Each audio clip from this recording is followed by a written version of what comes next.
Assalamualaikum warahmatullahi wabarakatuh. Alhamdulillahi rabbil alamin. Wassalatu wassalamu ala asyrafil anbiya'i wal mursalin wa ala alihi wa sahbihi ajma'in. Saudara pengacara majlis, saudara saya, saudara Alwi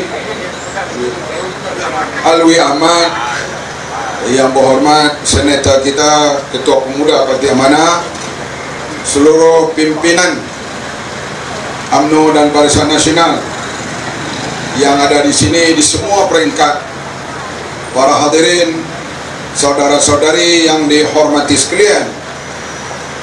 Saya minta ceramah lebih awal karena besok pukul 8 pagi saya kena berada di Pasir Salak nak tengok sawah yang diusahakan berskala besar, Pemkra dan juga kawasan itu, supaya kawasan itu kita nak galakkan lagi supaya mereka menanam padi dengan teknologi yang moden, berskala besar, supaya hasil beras padi di negara kita meningkat dari masa ke semasa.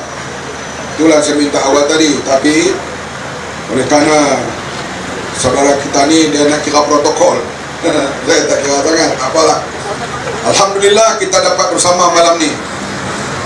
Saya 44 tahun lawan UMNO BN, bukan senang tapi kita ni dalam hidup kita, bila kita berjanji selalu kita ikuti dengan insya-Allah. Besok jumpa aku di kedai kopi pukul 9 pagi, insya-Allah. Sebab kita tidak tahu dalam hidup kita sejam lagi apa nak jadi. Allahyarham Salahuddin Ayyub, bila dia pergi ke Kedah untuk memberi ucapan kepada para pelajar di Universiti Utara Malaysia, lepas itu ramailah orang jumpa dia, nak jumpa dia, yang telefon dan sebagainya. Dia kata, jumpa saya malam ini di Jerai, Parlimen Jerai, pukul 9 saya akan berada di situ, insya-Allah. Tiba-tiba masa maghrib kepala dia sakit dan akhirnya dibawa ke hospital, membuat pembedahan dan meninggal dunia. Itu Salahuddin Ayyub meninggal dunia dalam keadaan menjalankan tugas sebagai seorang menteri yang mempopularkan jualan rahmah di seluruh negara, sampai ayam rahmah, telur rahmah, beras rahmah, simen rahmah, sehingga kerajaan dalam ucapan Perdana Menteri, rahmah ini sekarang dijenamakan sebagai satu program kerajaan madani. Ini yang dibuat oleh salam dulu. Jadi saya nak sebut di sini, begitulah juga dalam politik ini. Kita tak tahu apa nak berlaku 4-5 tahun yang akan datang. Dalam sejarah pilihan raya Malaysia, daripada tahun 55 sampai 2018, ada parti yang dapat majoriti. 55 sampai 2013, Perikatan dan Barisan Nasional dapat majoriti. 2018, Pakatan Harapan dapat majoriti. 2022 Tuhan nak uji kita, siapa pun tak dapat. Nampak macam mana? Kami percaya kami boleh perintah, Pakatan Harapan cukup. Kami lawan dengan UMNO BN. UMNO BN kita kata kami parti lama, kami cukup untuk merintah. Perikatan Nasional pun kata kami cukup, boleh menang ke semua. Datang keputusan, Pakatan Harapan 82, BN 30, Perikatan Nasional 74. Siapa pun tak boleh. Nak buat macam mana? Kalaulah Malaysia ni negeri masyarakat majmuk, berlainan agama, berlainan latar belakang, bayangkan kalau kita tak ada Perdana Menteri sebulan. Sebulan dia Alwi. Kita tengok Lebanon bila tak dapat lantik presiden, 12 kali bawa ke dalam parlimen, tak dapat lantik presiden. Apa jadi negara mereka? demonstrasi, pelancong pun tak mau datang dan sebagainya. Akhirnya mereka yang simpan duit di bank pergi cucuk duit, keluar angin, duit tak ada. Mereka demonstrasi, bakar bank dan sebagainya. Hara Lebanon. Tapi Lebanon ini nasib baik karena rakyatnya lebih daripada separuh bekerja di luar negara. Mereka dapatlah hantar duit kepada ibu bapa mereka untuk hidup. Kalau kita di sini kalau jadi begitu nak buat macam mana? Kalau sebulan dia tak ada Perdana Menteri, sedikit dia kita bakar isu perkauman, dia akan berlaku perkara yang tak elok. Di sinilah kebijaksanaan orang tua-tua kita. Siapa orang tua-tua kita? Raja-raja Melayu. Tak pernah raja-raja Melayu bersidang khas lepas pilih raya, tak pernah. Sebab ada majoriti. Kali ini raja-raja Melayu bersidang dan akhirnya Yang Pertuan Agong menitahkan buat kerajaan perpaduan. Ya memanglah kerajaan perpaduan. Bila saya tengok UMNO, nak berkawan macam mana ni? UMNO tengok kita pun begitu juga. Bagaimana UMNO tengok DAP? Sebab sebelum ni mereka kata no DAP, no Anwar. Dah orang UMNO pegang lah itu. Kami pula kata kepada BN ni, tak kira lah kalau buka tip saya yang dulu kadang-kadang saya nak dengar aku segan. Tak ada kampung yang saya tak masuk di seluruh Malaysia ni 44 tahun round. Dan dah lepas dulu bila nak cari derma, nak cari apa, panggil Mamat lah ceramah. Mamat memanglah ceramah makan malam dan sebagainya. Tak ada markah PAS di Pahang ni yang Mamat tak terlibat bagi sumbangan. Betul ke tak? Mana alamat ni? Ada? Kamu mengaku dah mengaku bila tak dapat Mamat awak PAS dulu. Jadi yang terus sekalian, titahnya supaya buat kerja perpaduan. Panggil Mahyudin Yassin, dia tak mau. Panggil Nur Ibrahim, dia kata okey. Bila okey saja, BN masuk sokong 30 campur dengan 82 cukup 66 112. 112 di tubuh kerajaan. Maka yang di Pertuan Agong pun panggil Datuk Seri Nur Ibrahim angkat sumpah sebagai Perdana Menteri. Bila dah 112, Sabah dan Sarawak sokong. Jadilah 148 2/3 majoriti. Sekarang seorang daripada muat tu dia jadi goyang sikit, tak apalah. Dia anak muda, dia akan tuju pada kematangan. Bagi saya relax dia tengok Syed Saddiq tu. Jangan hentam dia terus-terus sangat, biarlah. Jadi yang dari sekalian, kita pun tubuh kerajaan. Saya berterima kasih kepada PAS. Kalaulah PAS dulu dia tak berkawan dengan UMNO lebih awal daripada kami dalam muafakat nasional, kami pergi berkawan dengan UMNO tak kena kapel sehari 44 kali. Betul ke tak? Dulu ni kita tahulah perbezaan dengan UMNO kami ni di sudut akidah. Siapa yang aja? Ustaz-ustaz. Sampai saya ni kalau UMNO sembelih saya makan melukai. Karena doktrin masuklah otak kita soal akidah ni. Tiba-tiba mereka kawan dengan UMNO, anugerah Allah kita bersama dengan UMNO. Jadi fatwa mereka berubah 5 tahun sekali. Tiap-tiap bulan berubah. Jadi mereka berkawan, lepas itu bercerai. Artinya bila kami sekarang berkawan dengan UMNO, PAS tak ada kata apa. Macam mana UMNO bersama dengan Amanah sekarang? Duduk-duduk. No fatwa. Sebab mereka berkawan dulu. Jadi mereka bercerai dengan UMNO, biarlah UMNO yang tahulah. Saya tak mahu tentu hal itu. Dan kita menumbuhkan kerajaan dan sampailah kepada hari ini dah masuk 9 bulan lebih dah. Hadirin sekalian, kita yang bekas ahli-ahli PAS dulu ni, dengan ceramah-penceramah mereka ni kadang-kadang mereka lupa apa yang berlaku dalam sejarah perjuangan negara kita.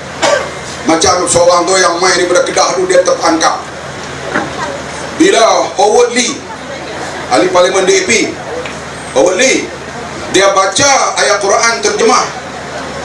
Dia baca tu, mari orang Kedah tu dah hantam inilah dah Anwar Ibrahim Perdana Menteri yang liberal mengizinkan orang kafir mempersenalkan Quran, baca Quran. Tak, saya nak sebut ayat dia, aku saya tak nama. Dia kata apa tu? Bukan tak sunat, tak tu.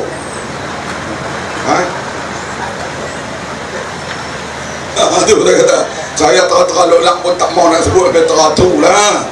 Dia sebut tu. Kemudian sialah esok dalam laman web, video, semua beritahu. Inilah dia kerajaan Datuk Seri Anwar Ibrahim liberal, mengizinkan orang bukan Islam baca terjemahan Quran. Budak-budak kita teman lalu dia cari balik sekejap ya. Kami dulu dalam Taman Pakatan Rakyat ada seorang penceramah daripada keadilan nama Gopala Krishnan. Setiap kali dia ceramah dia akan sebut ayat wa makaru wa makarallah wallahu khairul makirin. Dia sebut dalam bahasa Arab. Tukuni hadir ada, tak hadir ada, tak fadil ada, semua mereka senyum. Karena mereka kata, orang bukan Islam baca Quran lebih baik. Karena mereka mendekati Al-Quran. Pula ada. Kemudian, itu. Dan, begitulah juga ni Amah mengatakan, lebih baiklah. Dia mau kahwin dengan kita, sayang dengan kita, dia mau baca Quran. Yang mana kata? Sekarang bila Howard Lee baca, karena dia di EP, mereka hentam habis. Artinya, mereka telah tersalah target attack itu. Sebenarnya Al-Quran ini untuk manusia. Ingat tak penyanyi terkenal Cat Stevens? Cat Stevens ni kata, kalau kau tengok orang Arab, orang-orang Islam yang dongeng di London ni akhlak mereka, aku tak meluk agama Islam. Aku memeluk agama Islam kerana aku mendengar dan membaca Quran. Sebab dia ahli seni, dia dengar orang baca Quran, dia tengok Quran, dia kata ini satu keindahan luar biasa. Maka dia meluk agama Islam, dia jadi nama Yusuf Islam. Artinya dia baca Quran sebelum dia Islam. Tapi di sini maka hentam-hentam filak. Rupanya dalam muktamar PAS ada seorang India, dia mengaku dia Hindu, dia baca Quran dalam bahasa Arab itu sendiri. Semua pakai takbir seronok. Inilah perangai PAS. Sekarang mereka buat tak apa, orang buat lain tak boleh. Betul tak? Tak tahulah kok ni ada orang nak sokong lagi. Tu yang dia putih nak sokong dah kan? Ini baca doa tadi ni. Ya. Sebab mereka ni berubah fatwa tiap-tiap kali. Ubah. Dan inilah yang kita tengok sekarang ni yang menjadi kelang kabut. Hadirin sekalian, kita akui dalam pilihan raya 6 negeri baru-baru ini, orang-orang Melayu cara umumnya meninggalkan UMNO dan meninggalkan Pakatan Harapan karena sentimen yang ditanam Islam terancam. Sebab ada DAP, Islam terancam. Kami hentam UMNO tu kotor. Kami ingat Undi datang ke kami, Undi pergi ke PN. Dan hadirin sekalian, mereka menang dengan begitu besar. Terengganu 32-0, Kelantan 43-2, gila punya kemenangan. Kedah 33-3, Selangor hampir mereka sapu 22 kursi. Orang Melayu semua undi, dan kerana mereka begitu yakin lepas pilihan 6 negeri kerajaan akan bertukar. Tak yakin macam mana yang bercakap itu orang yang biasa jumpa Nabi. Tak yakin macam mana. Lepas pilihan 6 negeri kerajaan akan bertukar. Dia biasa jumpa Nabi, disahkan oleh Mursyidul Ampas. Bukanlah seorang lagi pemimpin yang jadi senator daripada India beragama Hindu tu, dia pun biasa jumpa Nabi. Bala orang yang biasa jumpa Nabi bila bercakap macam mana orang Islam tak percaya, jumpa ke dakwah Allah alam sebab mimpi. Kita pun tahu, saya biasa mimpi bersama dengan Lady Diana. Siapa nak buktikan mimpi saya? Tak boleh. Sebab itu mimpi. Ada dalam TikTok orang ni dia mimpi dengan satu perempuan yang lain lah. Bini dia dengan siapa? Abang mimpi pun tak boleh. Dia marah macam tu. Jadi untuk sekalian, kita lihat orang Melayu yakin akan tukar kerajaan dalam lepas pilihan 6 negeri ini. Tiba-tiba apa yang berlaku? 3 negeri kita masih menang dan mereka menang 3 negeri. Tidak berubah banyak, hanya berubah di sudut kerusi yang mereka menangi. Kerajaan pimpinan Datuk Seri Anwar Ibrahim kekal. Bila kekal, hadirin sekalian, berlaku pilihan raya selepas itu di Simpang Renggak, Simpang Jeram dan Pulau. Alhamdulillah, dalam pilihan raya itu kita bergabung molek dah. Kita sedar kalau kerjasama kita tak kuat, kita akan kalah. Calon daripada Amanah Pakatan Harapan, Barisan Nasional turun habis-habisan kempen di situ. Itu saya datang ini, saya bayar derau, orang kata derau. Yang amat berhormat Menteri Besar Johor berkubu di Simpang Jeram, dan begitu juga di Pulau. Apa yang berlaku di Simpang Jeram, jumlah peratus mengundi kurang, majoriti kita bertambah. Bermakna orang-orang Melayu telah mula yakin semula dan sedang kembali kepada kerajaan Pakatan Harapan. Saya berkeyakinan kita menang di Pelangai ini, insya Allah kita akan menang di Kemaman nanti. Sebab keyakinan orang Melayu dah mula pulih, dan mereka dah yakin kerajaan pimpinan Datuk Seri Anwar Ibrahim akan berakhir 4 tahun lagi hingga pilihan akan datang. Bukan berakhir, 4 tahun lagi sekurang-kurang. Pilihan akan datang, rakyat semula memilih. Sebab itu kita lihat Datuk Mak Hassan Menteri Pertahanan, dia bertanding di rantau, semua putih undi dia menang kecuali undi tentera, dia kalah. Menteri Pertahanan kalah dengan undi tentera. Pelik ke tak? Kami di Batuas, kem tentera di situ, tentera udara, baris kita daripada yang bertanding situ, daripada Pakatan Harapan hanya dapat 14 undi pada 2000. Sebab secara umumnya mereka yang berada dalam kerajaan ini mengundi Perikatan Nasional. Tapi bila mereka tengok kerajaan tak bertukar selepas pilihan raya 6 negeri, di Pulai dan Simpang Jeram, pegawai kerajaan ataupun pegawai awam mengundi kita sudah 50%. Nampak rada berubah. Jadi menjelang 4 tahun lagi bila kerajaan federal tak tumbang, kerajaan negeri makin kuat, saya yakin penjawat awam akan bersama dengan kita menyokong dan mendukung kerajaan Madani Pakatan Harapan dan juga kerajaan perpaduan ini. Sebab itu kita jangan panik bila kita lihat satu-satu keputusan. Yang penting kita kena berusaha. Hadirin sekalian, memang bila kita jadi pemerintah di suasana dunia yang hadapi masalah, dulu hadirin sekalian Kementerian Pertanian ini kementerian yang agak tercorok lah. Sekarang dia jadi kanan di seluruh dunia karena soal keterjaminan makanan.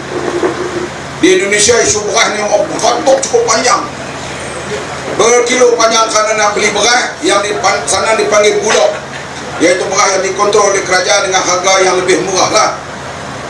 Sebab negara-negara pengekspor dia kurangkan ekspor dia. India beras putih, dia kata no, beras basmati boleh. Basmati ni mahal, orang Pelda nak makan macam mana, 2 biji sinci beras dia tu. Kalau kita rebus jadi nasi, 2 biji 1 inci dia punya panjang. Beras itu sekilo kurang 40 lah, 40 ke atas. Yang mutu yang baik sampai 60 pun ada. Sekampit ayat sekilo. Dia beras itu memanglah, memang beras import ni tak mahal. Maka orang-orang macam Petaling Jaya, macam Syahala, macam orang bandar ini yang pendapatan tinggi tak makan beras tempatan ni. RM26 sekampit 10 kilo. Tapi bila beras import naik, dia cari beras murah. Beras murah ni beras tempatan. Kita kalau tempat saya duduk Kota Damansara, ni baru pindah rumah kerajaan minggu lepas. Di Kota Damansara tu nasi lemak dia basmati. Sebab sepinggan RM18, RM15, apa orang situ nak heran. Sekarang dia berfikir kalau basmati pun dia tak boleh jual, dia kena cari beras yang lebih murah. Beras lebih murah, beras tempatan. Maka beras tempatan dia pernah ni jadi rebutan. Bila jadi rebutan, sebenarnya beras kita tak kurang, cuma beras import tu naik. Maka orang carilah beras tempatan. Dalam belum ni pula main pula dah, beras takkan ada bulan depan dan sebagainya. Maka berlakulah orang panggil panik buying, beli panik. Dia anak 2, sebulan dia pakai 10 kilo sekampit. Dia dengar bulan depan tak ada beras, dia beli 3. Bila dia beli 3 kampit, dia ambil hak orang lain 2 kampit. hak orang lain lah, kiranya patut hak orang lain. Yang pula anak 2, 3, 4 pula dia hantam 6 kampit, dia tolak troli di supermarket. Maka beras lokal ni jadi kurang. Macam mana nak buat? Kita usahakan melalui FAMA, melalui LPP Lembatan Peladang, Datuk Mampu Pengusinya, kemudian melalui KPDN Kementerian apa ni, Datuk Seri Ayub yang menteri dulu ni, dia jual melalui jualan rahmah. Kita pula buka outlet jual dengan harga RM26. Kalau tak sempat kita minta FAMA hantar. Dan kita cari jalan lagi. Kemarin dalam kabinet saya telah kemukakan cara-cara nak hadapi kes beras ini. Dan petang jumpa Duta India kerana Datuk Seri Anwar sendiri menelpon Modi, Perdana Menteri India, hal beras ini. Perdana Menteri India datang jumpa saya, dia kata dia akan jawab minggu depan tentang pembelian beras putih ini. Dan kita mau beras putih yang RM26 sekampit ni dibanyakkan dengan kita minta agensi kerajaan dipersetujui dan semalam oleh Kementerian Keuangan, seperti asrama lah, hospital dan sebagainya, dia guna beras import. Maka kerajaan beri subsidi di atas pembelian agensi kerajaan itu, maka puluhan ribu kampit akan berada di pasaran bila agensi kerajaan ini menggunakan beras import. Kenapa beras lokal tak cukup? Memang tak cukup. Penduduk makin bertambah, benar nak macam tu. Tapi bila kita jadi menteri, kita tak boleh beli kerajaan dulu. Tak mau. Saya nak usaha supaya insya-Allah beberapa tahun lagi kita cukup beras di Malaysia ini. Saya pergi tengok tanaman padi yang terbaik di Malaysia di Sekincan. Pokok padi dia, penjagaan dia begitu cantik. Saya tanya mereka macam mana kamu buat? Dia kata dia jaga daripada awal, air cukup dan secukup, boleh dah buat tempat lain. Maka bersama Bernas dan sebagainya, kita bawa ala Sekincan tu pergi buat di Perlis, Kedah. Tu yang pertama dapat, selalu memang dapat 6 tan, 5 tan, kali ini 11,4 tan pertama. Dan di Terengganu, mungkin 28 hari bulan 10 ni saya akan ke Terengganu nak tengok pula padi ala Sekincan ni nak dapat berapa tan di sana. Di mana tu Terengganu tu? Ketara. Dan sekarang ni hadirin sekalian, di Pahang kita akan troka kawasan baru, dan Rompin dan keluarga di Raja Pahang pun akan terlibat juga dalam usahakan tanaman padi ini. Syarikat swasta dah mula datang, dan kita akan usahakan untuk cukup beras pada masa akan datang. Saya bersama pegawai jumpa Menteri Keuangan berkali-kali supaya buat sistem pembayaran baru di Mada. Menteri Keuangan tanya, berapa ni belanja ni? 3 bilion. Dia kata nak cari duit mana? 3 bilion ni. Saya kata tak setuju, saya jumpa Perdana Menteri. Jadi Menteri Keuangan, Perdana Menteri orang tu lah juga. Bila dalam mesyuarat kabinet kita kemukakan, Perdana Menteri ada, Menteri Keuangan ada, setujulah. 3 bilion projek ini insya-Allah dia akan masa 3-4 tahun, 5 musim untuk 2 tahun. Bila datang hasil di 100,000 hektar ini, kita akan lihat beras kita akan bertambah, dengan kita juga akan tumpu Sabah dan Sarawak kena buka ladang-ladang padi pada masa akan datang. Ini usaha kita. Hak semasa kita lawan, kita jaga. Pada akan datang kita kena merancang. Tak boleh tengok gitu saja. Hal ayam dan telur, sekarang tak ada masalah.